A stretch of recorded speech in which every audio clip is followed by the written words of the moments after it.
আমি কখনোই এটা বিশ্বাস করতাম না যে তুমি আমার দুর্বলতা নিয়ে খেলবে, আমার দুর্বলতা নিয়ে এমনভাবে ঠাট্টা করবে। অথচ তুমি সেটাই করলে।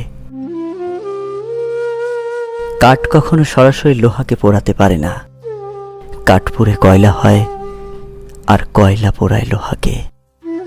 সবশেষে কয়লার তপ্ত দহনে পুড়ে পুড়ে একসময় লোহা হয়ে ওঠে কঠিন মজবুত।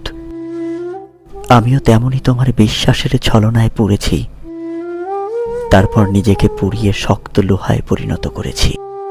অতঃপর বুঝেছি মানুষ দুর্বলতার সুযোগ নিতে পছন্দ করে, তাই কাউকে অতিরিক্ত ভালোবাসলেও তা মাত্রাতিরিক্ত প্রকাশ করা উচিত না।